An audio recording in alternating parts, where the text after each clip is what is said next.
Welcome to My Fitness Journey, a fitness podcast where we highlight everyday people and their fitness journeys. And by doing so, we hope that we could get you to rethink what it means to be fit and to understand that this journey is a lifestyle change and not a quick fix system. Let's do it. System fitness.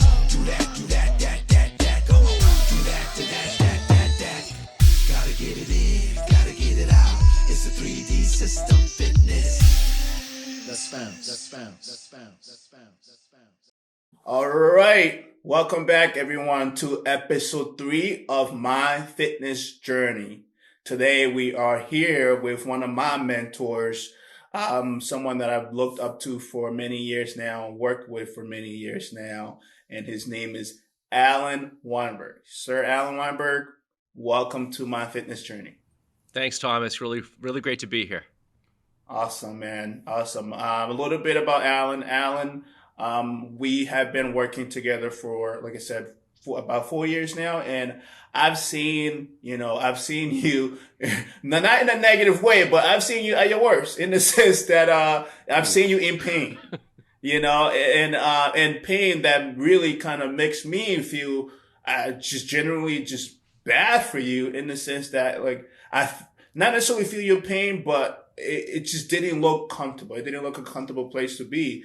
But I've also seen a transition, when you started to really implement exercise and rehab into that. And I saw a complete transformation to where you're at now, which is why I thought it was important to bring you on here. I would love for you to get more into your personal background, who you are, where you're from, career-wise, and then we'll get into your what is your personal fitness journey. All right, sir? So Sounds the floor is yours, Alan.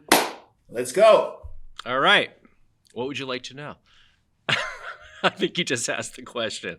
Well, you mentioned pain and a few things like that, and you're right. I have struggled with pain associated with lower back injury and that kind of thing, as well as shoulder pain from what I would call workouts I did when I was in my 20s, which were rather stupid.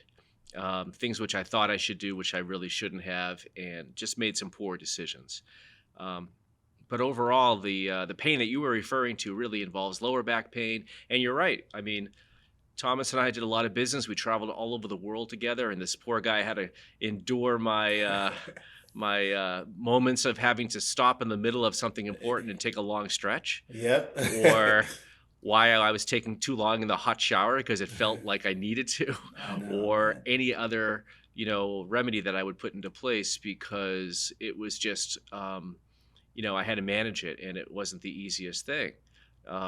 And what's interesting about that is, despite all the medical management and all the approaches through stretching and whatever, really what it came down to was finding the right physical therapist who was able to not only ascertain where the pain was originating from in a very direct way, in a much more focal way, but also to be able to figure out lifestyle changes that included changes in my physical activity, my workouts, etc., that would help mitigate a lot of the pain. Basically, eliminate what is causing or starting to cause the pain, and add things which can help strengthen so that you can reduce the probability of the pain recurring. So there was a lot of that kind of intelligence that went into being able to manage it. And, it was a game changer for someone like myself who, I'm not a young guy anymore. I'm not in my 20s and 30s or 40s.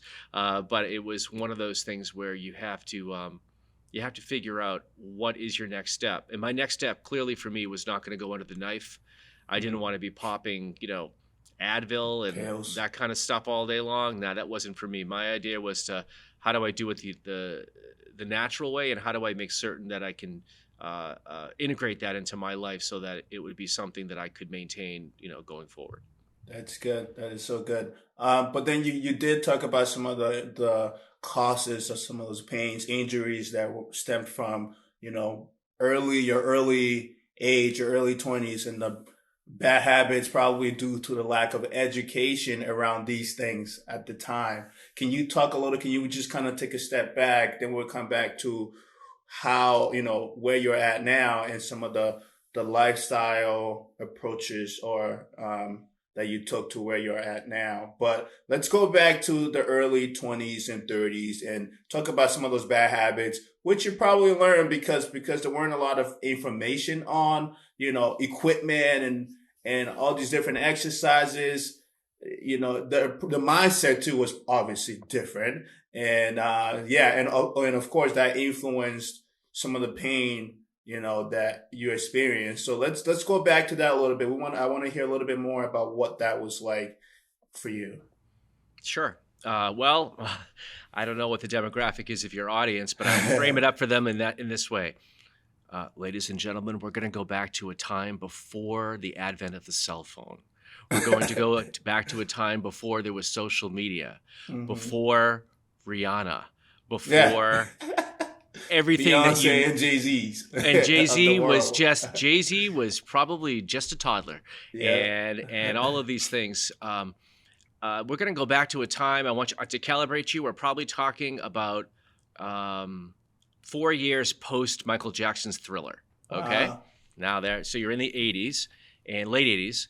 And, I like to think of myself as probably a highly educated idiot when it came to how to do a proper workout. Okay. Meaning I was, a fully employed aerospace research engineer, worked for a government laboratory, worked at NASA and a bunch of other places. So as a result of the travel that I would do, I would try to seek out places where I could, stay physically active.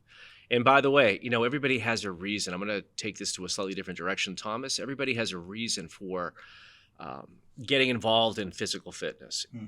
Some people think of it as a pathway to weight loss. Some people think of it as a pathway to look good and to build yourself up. Some people do it for the mental health. Some people maybe all that. Who knows? And I think it's safe to say that everybody wants to see the physical benefits of staying in shape.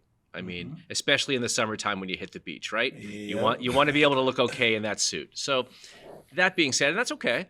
I started out in my early 20s getting into physical fitness for a really unusual reason, and that was because I needed a place to live. I found a group of guys through a network, and they had a great house that was located in a good town near where I was going to work. But these guys were all gym rats, and the rent was cheap, really cheap. And one of the criteria for like being accepted into this membership of inexpensive rental, kind of situation here was that, hey, you got to work out, you got to go to the gym. And I thought that was really strange, but I thought, wow, well, the rent's really cheap, so I'll do it.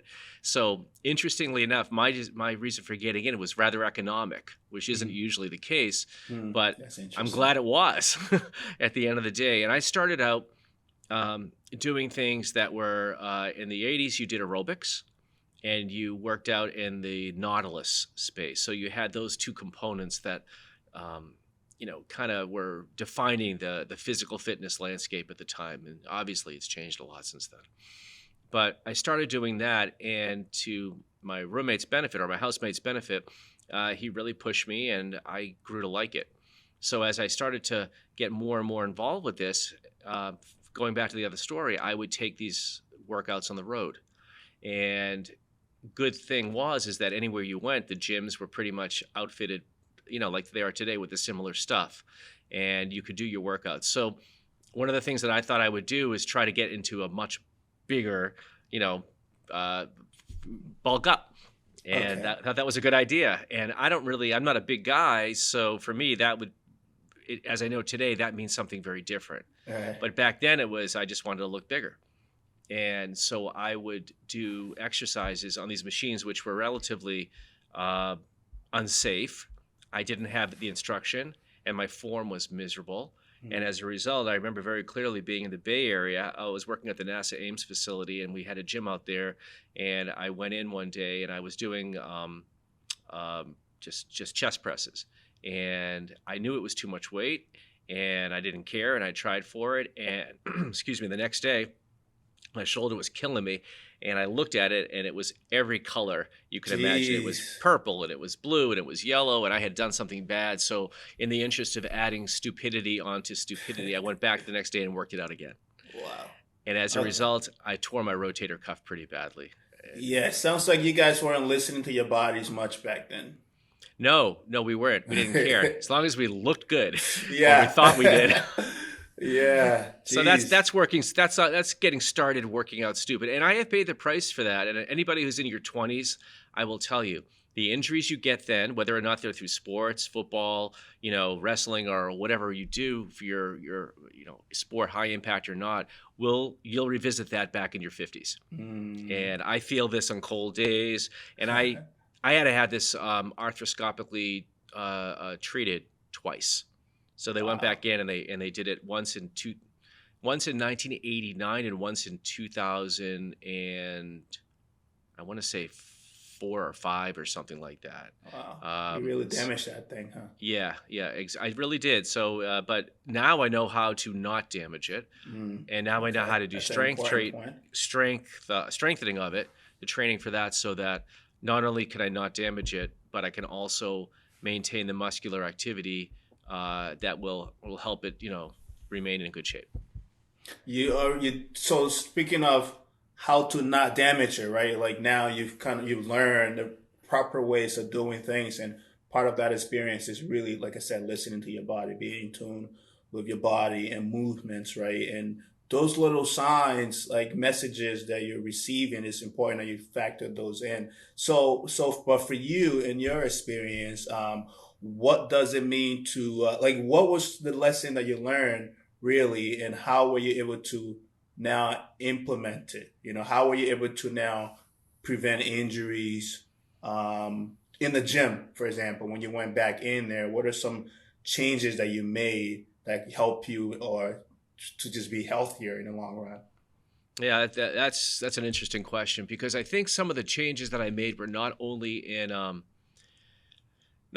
the physical routine, what I was doing to stay in shape, but it was also sort of a mental situation. Okay. I had to redefine what it meant to be in shape. Ooh, I had to understand why I thought I needed to kill myself in the weights. And I'll be honest with you. Look, I like I said, stupid on stupid, right? My idea was I wanted to look good because I thought that would get me more, more opportunities with the ladies, or okay. And you can all laugh, but some things haven't changed, man. We're still doing it now. Still doing it. I'm a little bit out of my 20s, so like the whys, right? The reason behind things have shifted quite a bit, but yeah, I was there too, so I get it. It's all good and whatever. I will tell you, I don't know if this was the reason, but I was able to, how do I say this right? I would say part of my reason for working out was obviously to maintain that look. And the young lady that said yes to me has been with me for 30 years now. So, and it's interesting because I don't know how others treat this, but I feel as though that I have a responsibility to stay fit for my own physical well-being. That's good. Both the mental well-being, the physical well-being, and as I mentioned, to maintain the fact that I have several of these injuries and to kind of keep the pain away. But I also feel as though that I like to stay in decent shape so I can look reasonable enough for her. And I don't know if that's admirable or that's just a horrible thing, but it actually makes me feel as though that, look, this is the way I attracted you, and I want to keep attracting you. That's good. I love that piece, that maintenance piece, right? And I mean, honestly, that's part of your why. That's why you stayed active and took care of yourself, because at the end of the day, you're right. And you always tease me about it. Everybody works out because we want to look good, whether it's for yourself or for a girl, a girlfriend, wife, whatever that becomes, right? It's, I've read enough books where they talk about the importance of keeping everything running, right? And keeping it fun and keeping that chemistry is just exciting for each other, even as you grow older together. So I get it. It makes total sense to me. But you started talking about like your mental, how your physical, now started to impact your mental well being. I would love to tap more into that, because for me, you and I have worked together, which I definitely want to talk about. Life in the medical device space as traveling and how we're able to maintain things, but also for me, in terms of the mental aspect of it, I'm able to work consistently at a high level because of exercise and diet and eating well, right? It keeps me at a healthy balance where I can think clearly, I feel good.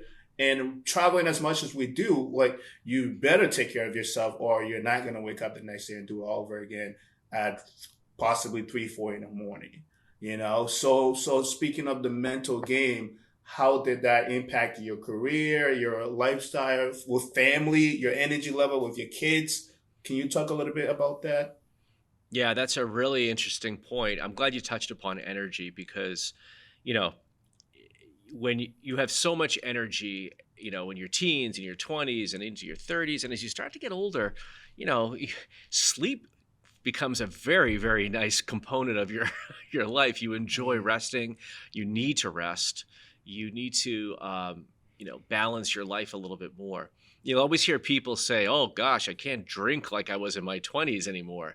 Thank goodness you can't. Yeah, rightfully so. I mean, Seriously. you'd be a mess. But that goes hand in hand with other things too. Your energy level does decrease as you get older. But I will say this from my experience that exercise gives you a platform to maintain that energy. Sometimes pull energy out when you need it the most because your body, through either your diet, your nutrition program, your exercise, is ready for it. Mhm. It's kind of like you're in a constant state of training. You're not training like a marathon, but you're training. Your normal is at a higher level than most people's, Okay. and it doesn't take all that much effort to do it. That's one of the things I want to make everybody aware of. Everybody thinks, "Oh God, I got to go on this big diet, and I have to go to the gym, and I got to get into this program." I look at it this way: everybody hopefully gets up every day and they brush their teeth and does it at night. So twice a day, you're in front of that bathroom mirror and you've got a toothbrush in your face and you brush it for a couple of minutes and you maintain your oral health. This is kind of the similar approach. You just have to know that in order to get the benefits, we just talked about the energy, and maintaining the weight control and feeling good and the mental health, you have to integrate that as just part of a lifestyle maintenancing.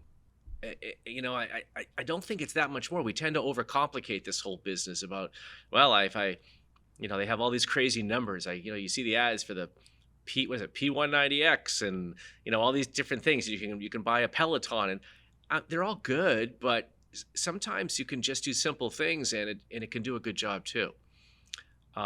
I don't know if I answered your question, but energy is a big part of it for me because I still do a lot of work. My day is very busy, and I like to be able to either get up early or work late if I want to, and having that energy reserve is a must. Yeah, and we'll come back to that in the context of just similar to energy in the context of mobility with aging, right? The older we get, we don't get any younger, right?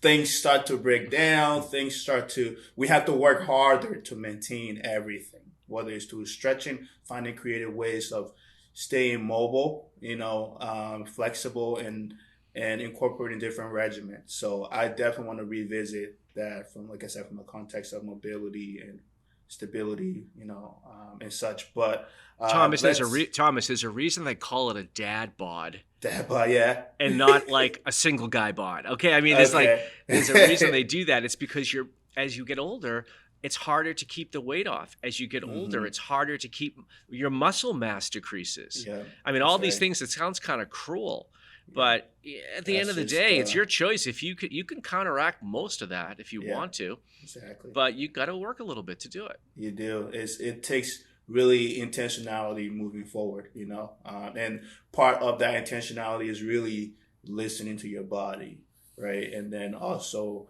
the diet piece as well, which we can touch on that later on too. But I think the reason why your story is unique is now because I think, speaking of adapting to decades, we get to now get a perspective on, where were things then, even on equipment. You mentioned Peloton and all these different, like, sometimes quick fix systems, like, what's the one that I'm thinking of? There's a couple different 90-day, 30-day challenges and different type of regimens out there. So of course, with time in your 20s and 30s, the equipment's change, the regimens change, So for you, how did that evolve? Like, what, you kind of, it sounds like, from what we've learned, it sounds like you kind of went from working hard and not necessarily smart approach. But as the years went by, I'm sure with technology, things change. Can you talk about how, for your regimen, right, how did that evolve over time? Yeah. I think the thing back in the 80s and 90s was all about, at least from the gym standpoint and the muscle training and all that stuff, it was all about isolating muscle groups. Mm-hmm. You have these machines, and you still have them where, you're just doing curls, or you're just doing triceps, or you're just doing overhead, and all these things. And that does work, don't get me wrong, but it also was the fundamental reason why I blew my shoulder out, because I had too much weight, isolating a specific area that I couldn't handle. I wasn't being supported well. I think the paradigm change, at least for me, and maybe others, and I think, you taught me a lot about this, and others have also echoed it, has been the need for functional activities. Yes. Why do you isolate one muscle group when you can have 3 or 4 firing at the same time? Exactly. and balancing yourself out? Why not do it in a way which your body is telling you to do? Mm-hmm. You can still get the benefits of it, but you're not, you're not doing it in an unbalanced, and I would say just a less intelligent way. Mm-hmm. I realize that isolating muscle groups can build muscle quickly. Some people want big biceps, they want this, and I get that. Right. But I also know that if you overdo it, yes, you can do bad things. Yes. So for me, my part of my journey has been to do more functional work, and to be able to feel good about that, to know that I don't have to be packing on the muscle to get a good workout, to know that I would much rather be in good shape than look like I am in good shape but not be feeling good. That's it. I think that's the misconceptions right there. A lot of us look good on the outside, but how are you doing on the inside? That's part of why the nutrition comes in, right? And also, Thomas, it's totally about nutrition, I think. I'm glad you touched upon that, because the one thing I have learned is that most of people worry about weight loss and weight control and all these different things as you get older, and maybe even if you're not older, I don't know, but your diet is mostly controlling your weight, mostly. Your physical fitness is controlling your muscle. Listen to me. Your muscle tone, your balancing, your ability to have strength, mm-hmm. in their various things. But if you look at your nutrition, it's like the old statement: you are what you eat. You are what you eat. That's right. And it's old advice, but it's totally true. Mm-hmm. And I really believe that you can do so much by putting down the sugar. Stop drink. I don't drink soda. Soda, yes. I mean, none of that stuff, But and if you want junk food, let it be a treat. Let it be a treat. That's right. It sounds like you've been speaking to somebody. Thomas and I talk about this. You've been hanging out with me too much. It sounds like Thomas and I talk about guilt and these kinds of things, guilt and eating, and one of those things we both are in agreement of. I'm having spend so much time with this guy, is that ice cream is one of the best things in life. Ice cream is amazing. Brings you happiness. And it is happiness in a cone, in a cup, in a whatever. In fact, I was on a date last night with my young lady, and afterwards we went out for an ice cream cone. Nice. I just have to admit it. Point being is that you don't, and I got the child size cone. I didn't need the 3 scoops in the waffle cone to be happy. There you go. Everything in moderation. And you can have your junk food here and there, but for the most part, just eat well. And it doesn't take a lot to eat well. It really doesn't. I always say, for those who complicate things or feel like they need all these different diets, that is really just marketing and, and trying to get you into things that you don't even understand. All you need is your 10th grade, nutrition 101, like food pyramid education to understand what you need to stay away from and how to, like you said, moderation, right? And have it at the end of the day, Alan, it comes down to discipline, because your sugars, your fats, all these different things and what they do, the functions. So whether you choose to abuse it or not, it depends on your level of discipline. It really does. And, I totally appreciate that there are times in your life when discipline can be in short supply. Everybody goes through periods where it's either stressful or they don't have what they consider to be the right amount of time to devote to it or whatever. And I get that. So I'm not a big fan about diets, and I'm not a big fan about training for something unless it's something that's really important to you. Like if you want to be running a marathon, obviously you need to train. But when you start to make healthy living a project, that's not sustainable. That is something that you just, okay, let's say you do it, and that's great. And then what happens? You crash. You're going to go right back to where you were before because you got to the top of the mountain, and the only place you can go back is down. Rather than climbing that mountain, walk the walk. You don't have to climb a mountain. Maybe you're climbing a hill, or maybe you're just taking a long walk. That's my metaphor for saying, start slow, integrate these changes into your life, and soon they're going to become habits, and soon you won't need the level of discipline you thought you would need to maintain that or to do better. Right. So what I mean by that is, here's an example. Put down the sugar for a little while, stop eating a candy bar or soda, and have a piece of fruit. I'm a big fan of bananas because they're so portable. They taste good. They are instant energy, and they're good for you, right? Yes. And I know that Thomas is too, because every time I comes over to my place, all the bananas disappear, which means that he too is enjoying. But it's kind of a fun joke, but it's true. Or apples, or any kind of healthy kind of snack. Eat things that are green. Yep. It's so simple. Drink lots of water. That's something I know personally I could get better at, is the water piece. Drinking. I think we should both drink lots of water. Here we go. As a matter of fact, cheers to that. Cheers to water. I love it. Drinking water and staying healthy. Perfect. And staying hydrated. But absolutely. For me, my personal favorite when it comes to healthy snacking, it's fruits, whether it's breakfast or, midday. I'm not big on veggies. I eat veggies because it's a need, right? I know I check all the boxes that this is what I need. But when it comes to preferences, for me, it's fruit. I got to tell your audience something. So Thomas and I have worked together a lot, and I really, really enjoy cooking. I don't know. My sister is a chef, so maybe there's a genetic thing to it. Who knows what it is? But I really enjoy cooking, and so I'll make dinner for Thomas here and there, and invariably I like to have some fun because I'll make him some beef thing or a chicken thing or fish, whatever it might be, and I'll have some good old fashioned mashed potatoes, and then a nice thing of broccoli on the side. And invariably, that broccoli stands alone at the end of dinner. I usually go half on the broccoli, okay? I eat just what I need, and the rest...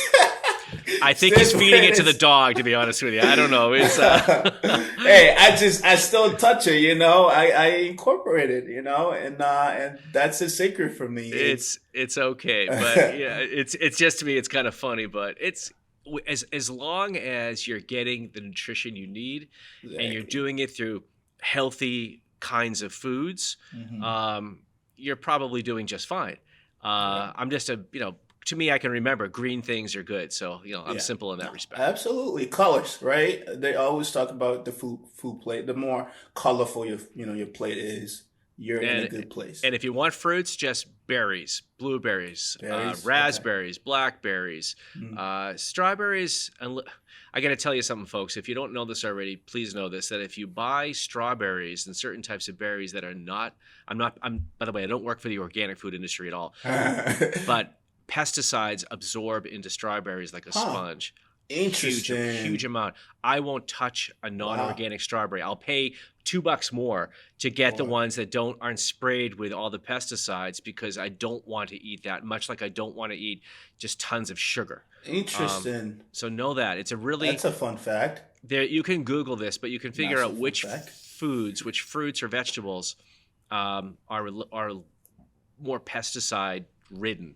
Uh, Wow. and, Yeah, that's and then right. the organic ones, for the most part, give you a better chance of not having all that junk.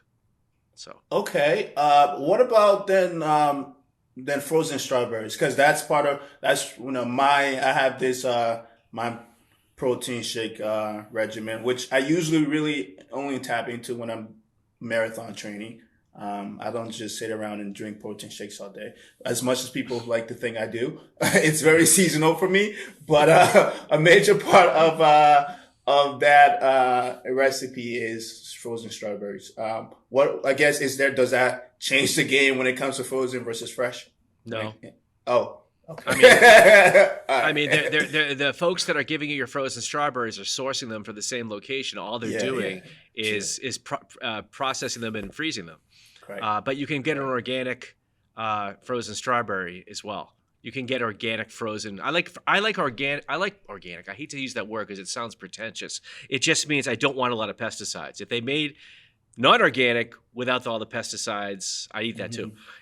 But I'm Okay. a big fan of frozen mangoes, for example. Mm, I love And mangoes. they're great, and My and favorites. I'll put them on anything, literally cereal, ice cream. I'll put anything on Uh, ice cream, and just sometimes eat them like with a spoon if I'm yeah. hungry. Uh, Mangoes and pineapples. it's great. I think one of the things that we're very lucky about, living where we do, is that this stuff's available. It isn't like it's hard to find. I mean, you can literally get this stuff year round. So we're very fortunate to be living in areas where we have these giant markets, and you know, um, you have more control over what you're eating now than you probably ever have had. That's right. That And I is will right. tell you that back when I was a kid, none of these FDA regulations for pesticides were really all that in place. I mean, Hmm. they could literally do anything, and Go I ahead. Yeah. wonder how that's I mean, it makes you wonder about how we've actually lived through all that. That all right. I then now we have to tap into that because, of course, as you know, I have a clinical research background, and so when it comes to FDA and regulations and all these guys, I'm fully aware of, and I've learned a lot about them. So that being said, what before FDA the regulations were strict, right? There's some areas that need work right now still, like the supplement industry. But yeah, I guess how did you guys? What was life like, and how were you guys able to manage and navigate certain things without the restrictions? uh, I think in some respects we didn't have. Well, it depends what decade you want to talk about. Let's talk about the 70s, okay? Okay, okay, Because I remember that decade. okay. Um, well, sadly, I remember the 60s too, but let's not go there.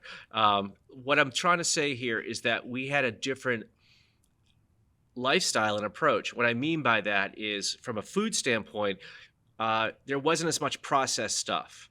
Like, I mean, you'll hear about the TV dinner generation from the 60s and 70s, but you didn't get those all the time. Nowadays people go to the market, they'll get a lean cuisine or they'll get some processed food, throw it in the microwave, and that's lunch. That wasn't, I mean, we didn't grow up with a microwave. We didn't have that stuff. While it was available, it was very limited. Um, when you wanted to eat something, you had to make it.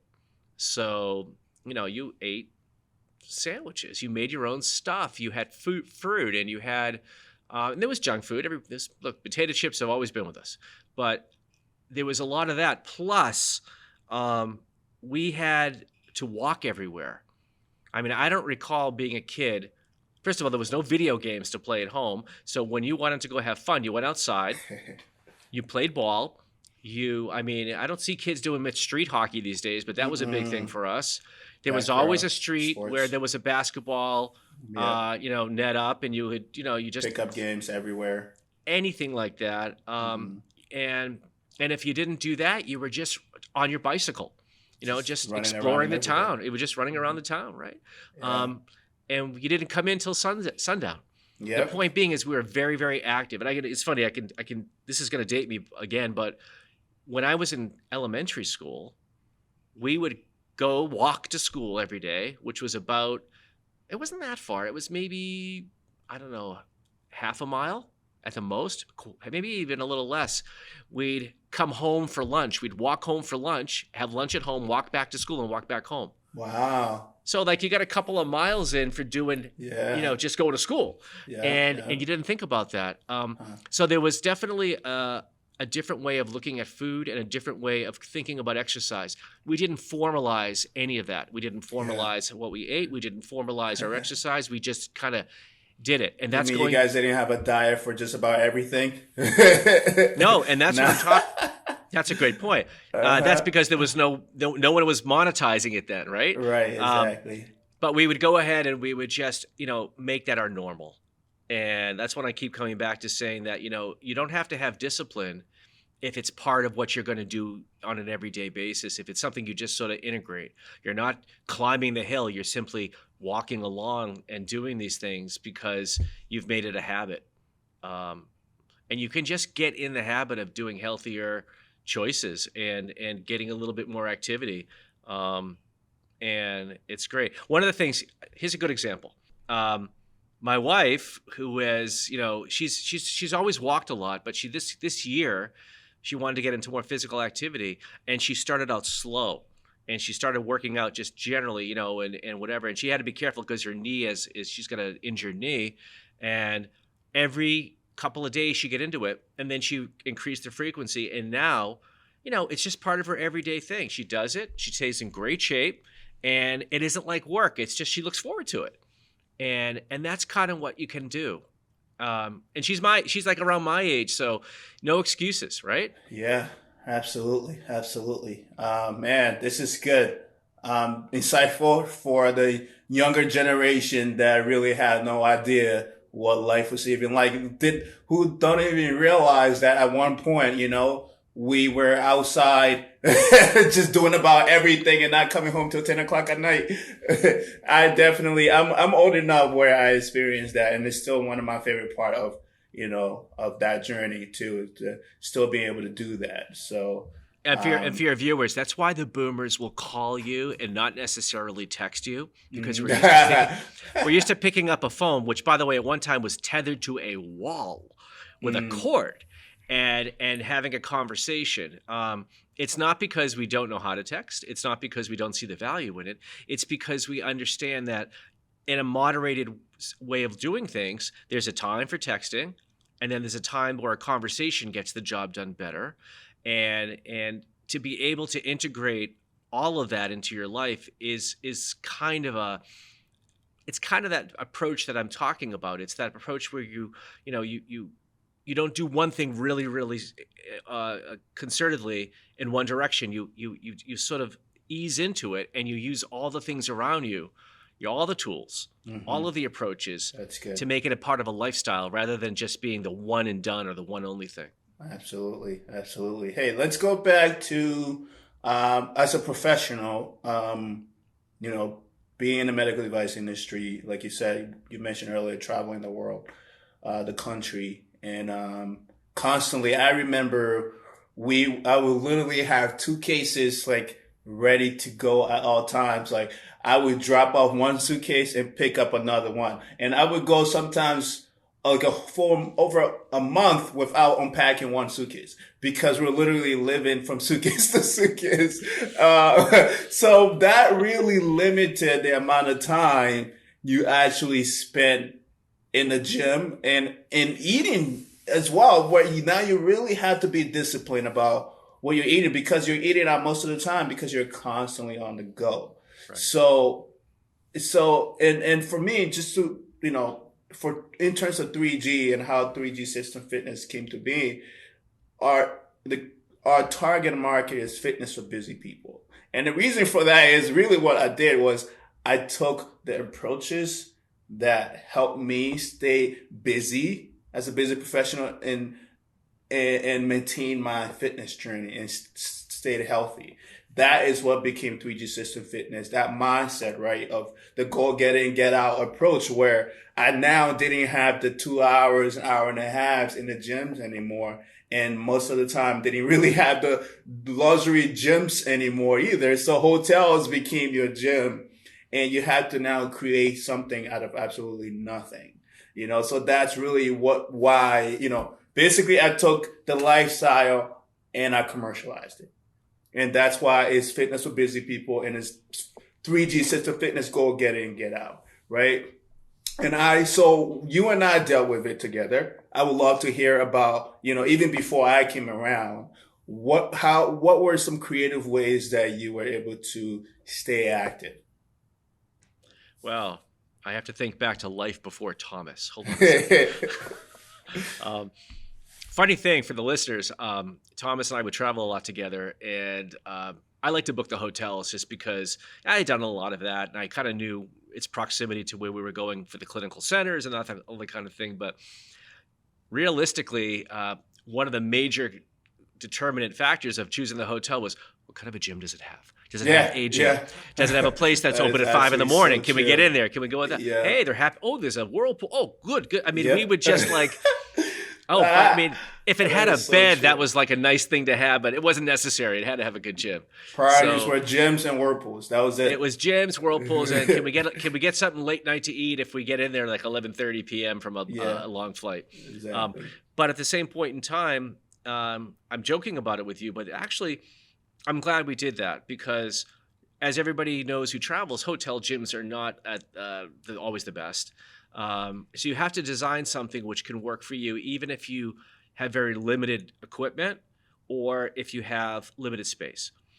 And that was what that was the thing we tried to do when we traveled together. Before I traveled with you, I did two other things. One was I learned how to do in-hotel room workouts, meaning what can you do in a hotel room, push the chairs aside, get the desk out of the way, give yourself some space. How much, activity space do you have? And you can actually do a lot.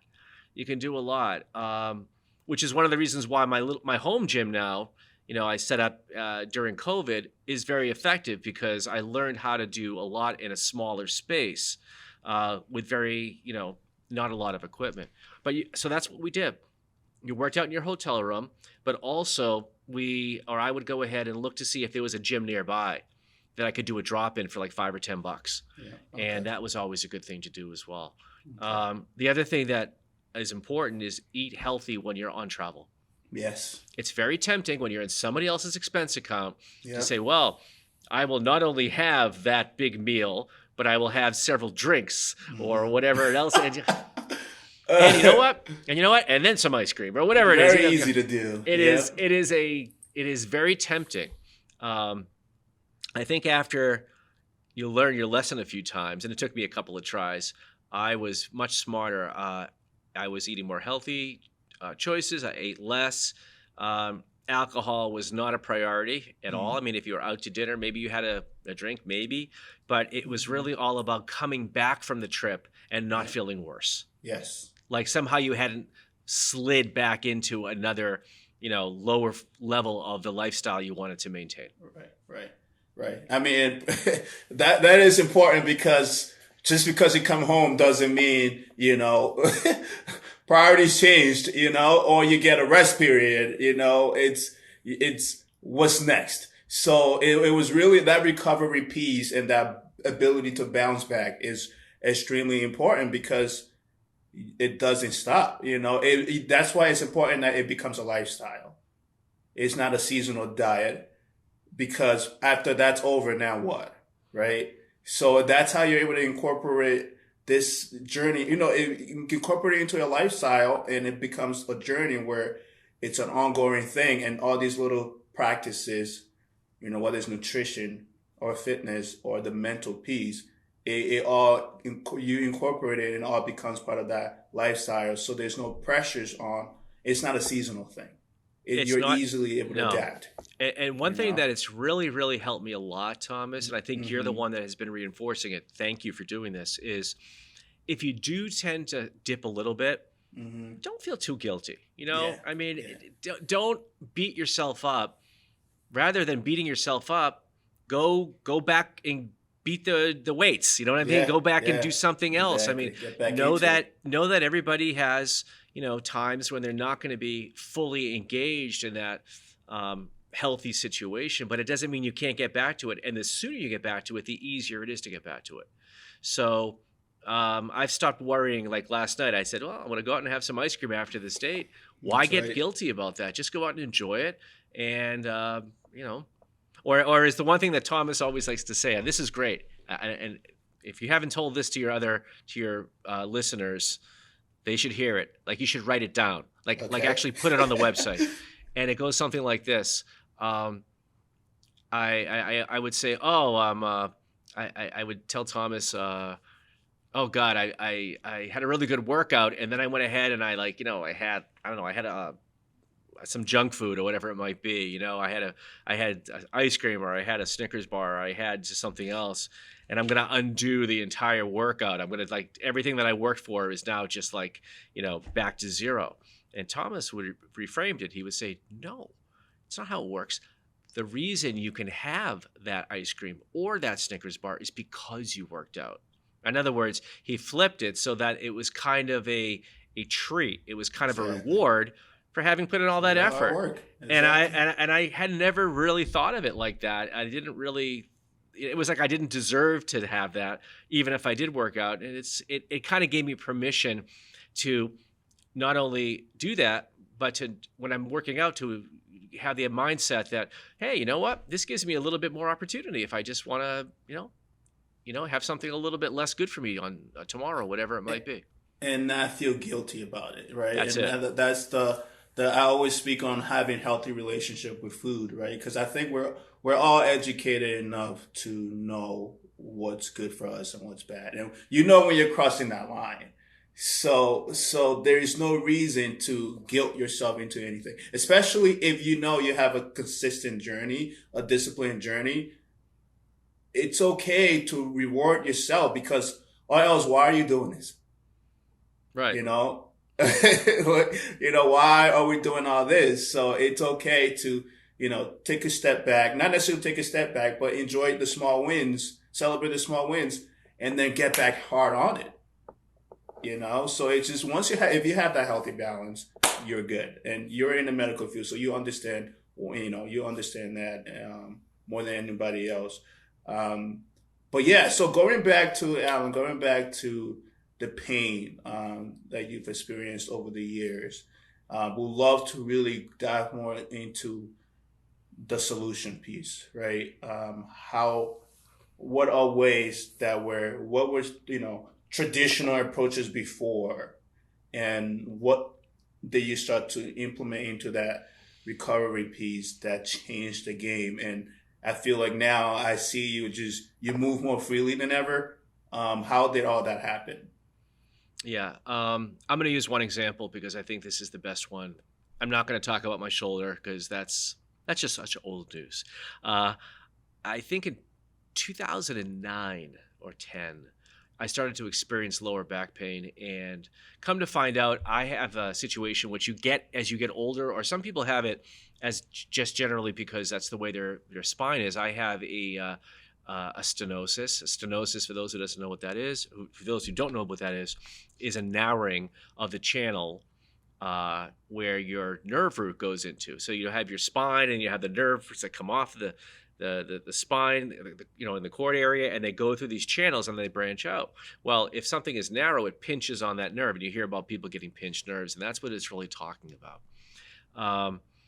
And there's variants on that, but let's just talk about what my situation was. So in my lumbar level 4 and level 5, I have a pinched nerve on my left side, and it hurts a lot. And it makes the problem with it is that it can be debilitating to the point where you may be walking hunched over, or you don't have any strength, or you're in a constant state of pain, and so your mind, you're not thinking clearly, and all that kind of stuff. And people will tell you that back pain can be some of the worst pain if you haven't experienced it in the worst of ways. And it's, I think it's true. Not to diminish anybody else's situation, I'm saying that back pain is rough. So to treat this early on, I was doing Advil and ice. Everybody talks about that. I was doing stretching. I then graduated to what's called nerve root injections. And for anybody who has never had this, I wish you don't, because what is involved is you're lying on your stomach. You're in the prone position on a table, and the interventional radiologist will come in, and they'll take some live radiation through what's called a fluoroscope, and they look at your spine, and then they take a needle, which is about this long, and they literally push it into your spinal canal. That sounds painful. Wait, no, it gets better. Oh, jeez. And then they have to give you an anesthetic through that needle, a lidocaine or xylocaine or whatever they're using.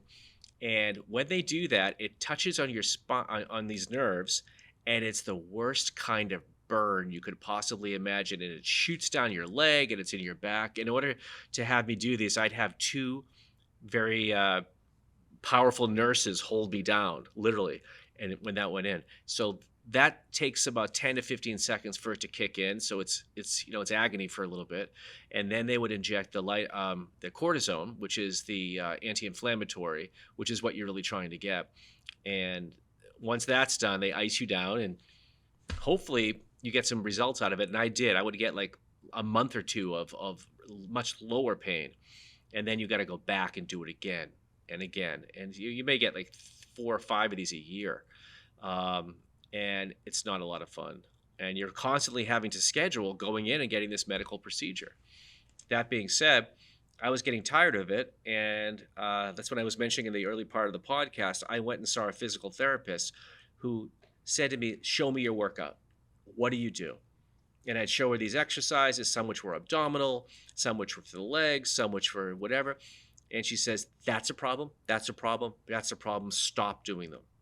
Like literally go cold turkey, get rid of those, because those are exacerbating the problem. It's causing more of the nerve to be, kind of pinched. The spinal canal is being compressed. The between the vertebrae. And once I eliminated those, I asked her, "Well, can I replace them with other things so I don't, regress or lose tone or whatever it might be?" And she says, "Yeah." And she gave me more low impact approaches. She gave me approaches which involve stretch and build. There was a whole redevelopment of my thinking as to how to work out with this condition. And I would say 3 months later, I was feeling great. And I hadn't gone to see that guy, the interventional radiologist, for like a year and a half following that. And I think I went back to him once for like I like to call it a tune-up, but it wasn't all that bad. And I haven't been. I mean, I'm sure he's losing money on me, but I haven't been back, since. And so I have some days where it hurts a little bit more, but I know what to do now. Right. I know how to stretch now. I know how to work out smarter so that pain is not as dramatic. Amazing. Yeah, it's amazing. A small change. It's a lifestyle change. It's a workout change. Yeah. These little tiny tweaks to your whole approach to things can have significant impact. That is so good. Thanks for sharing that. And I'm sure, there are many people out there who deal with pain, chronic pains, and, are finding alternative ways to, to overcoming that pain that's outside of medication and, especially medication. I feel like tend to be the answer for everything these days, but it's like a Band-Aid approach, that's not a lifestyle approach, because that pain will always be there. You're just maxing out the pain. But when you start to look into your behavioral changes, tapping into your exercises, what are you doing that's causing more, that's increasing that level, versus like you think you're treating it, but you're really not. And then of course the diet piece too. It's that keeps you out of the hospital, and we all know that. Well, So that keeps you out of the hospital. It also, if you can control your weight, you have the ability to have more control over how effective these exercises can be. It's all related. You know, it's funny. You don't. We always like to think we're going to treat this, or we're going to treat that, or we're going to work on this muscle group. But it's all connected. It's all related. You know, it's one of these things where you, over time, you realize if I can just make this modification, I'm going to feel good doing that, or this other part of my body, or you know, whatever it might be. You don't realize how much of a one system we are. It's amazing. you're right. You're definitely right, and that's why at 3G we take a holistic approach to it. Because it's a system and they all work together. So you have to take a holistic approach to get to that lifestyle change. But this is good, man. Thank you so much for coming on board.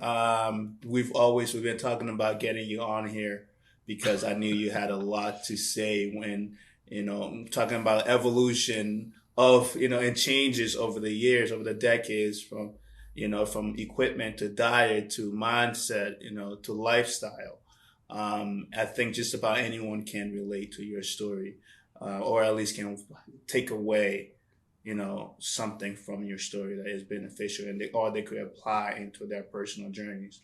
And that being said, do you have any additional thoughts, words of wisdom for our listeners? The only thing I'd say that I think I learned that, I mean, really stuck with me was, I actually wrote them down, a couple of things.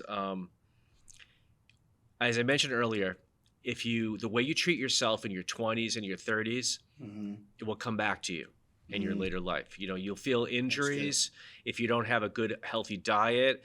You might develop conditions, diabetes, high blood pressure, a slew of things can happen. So do good for yourself early. It's like investing. The more you save now, the more you'll have later. And it's putting good things into your life program. Putting good things, that means your nutrition or your exercise, your mental state, all that kind of stuff. It's all related. And treat yourself well early so that you can live well later. That was a big, I learned a lot about that. And I obviously made mistakes, but I also learned early enough that I'm not having issues today that maybe I would have. So who knows? So that's a big takeaway. The other one I wanted to mention was that I feel that through nutrition and through exercise, your head gets on straight. You have a better state of emotional well-being, and you also can cope with a lot more stress better. Yeah. And everybody has stress, and if you're armed for it, primed for it, you can do better. I have a friend of mine who always says, "I don't know how you just sort of remain calm through all of this crazy. How do you do that?" I got the family, I got business I'm working on, I got other personal stuff.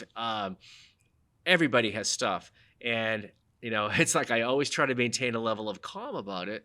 And I don't think I would be potentially as effective if I didn't feel like I was, taking care of myself so that my mental state was primed for being able to do all that. So that's a big thing. And then the last thing too, and I'm going to end it on this, try to have fun. I talked about this on my wife this morning. We had these early morning bedtime conversations. Sometimes they're about silly things and sometimes they're kind of deep. And this one was a little bit deeper, and it went something like this. And it's a little less related, but it's not entirely unrelated. It was about people are trying to run their lives like it's a race to get to the top of some mountain, to have a sense of utter accomplishment in my career, or something else. And those are all very lofty goals. And I don't say don't do it. But what I would say is that there is just as much power in being able to look back on your life and say, well, maybe I didn't become the president or the CEO, or I didn't, make $100 million or whatever it might be. But that's not really what the game is about. The game, we're put on this earth, I think, not to be miserable, but to enjoy the journey. And don't forget to really enjoy the journey. And if you don't make it to exactly where you want it to be when you're, ready to check out, try to think about looking back and saying, but did I enjoy the experience that I had? Was my life worthwhile? And was I able to help some other people along the way to give them that same sense of being in the moment, of being on that journey and having an enjoyable experience? And try to put joy into as much as you possibly can, whether or not it's your workout, it's your family, it's your job, whatever it might be. Those are the things which keep you going. Absolutely. And everything else will I don't want to say take care of itself, but everything else will hum along just fine. So that's right. That's a little life takeaway that I was talking about at 5:30 this morning with my lovely lady. That's amazing. Well, thanks for sharing your thoughts. Sure. This is good, man. Just about everything you said I agree with, especially taking the time to celebrate the small successes as you continue to strive towards the bigger goals, right? And I think sometimes we lose sight of the big picture if we don't take the time to just breathe and celebrate and take a couple of days off, go on a vacation, go on a trip, whatever it is, hit that reset button. And that's the way. That's something as the older I've gotten, the more I've been intentional about doing it. And I've learned it from guys like you. So thank you for that as well. A lot of good habits I've learned, hanging out with this guy. So I definitely. The feeling is mutual. Well. I tell you though, if anybody goes to work out with Thomas Noah, get ready. Just be prepared because he's gonna work you good. That's right. And he should. So it's all good. Thomas, thank you. I really appreciate the opportunity to be on your podcast. Awesome, man. And if I know you're not big on social media, but you do have social media. I know that. I didn't say no. There's a difference between not being big on it and not being fixated on it every 20 minutes. Okay, I got you. I post every so often. It's not a volume, but it's quality. I'm hoping it's quality. I got you. Well, how can they find you? Where can they find you? Are you whether it's Facebook, LinkedIn? I'm on LinkedIn. I'm on Facebook. I have an Instagram account. I think I'm up to three postings now. You have one. And the first one Thomas had to help me do. It was pretty pathetic. You can reach me by email.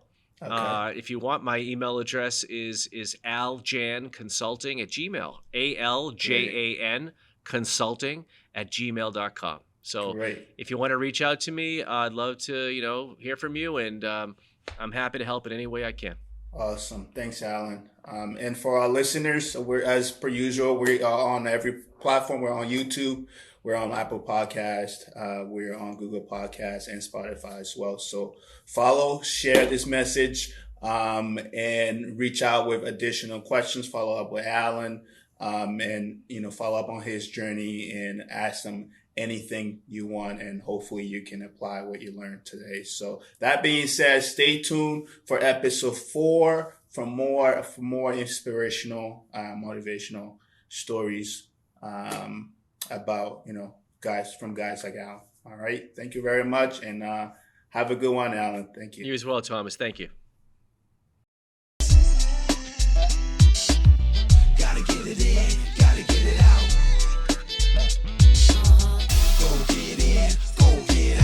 It's a 3G system fitness. Do that, go. Do that. Gotta get it in, gotta get it out. It's a 3D system fitness. Let's bounce.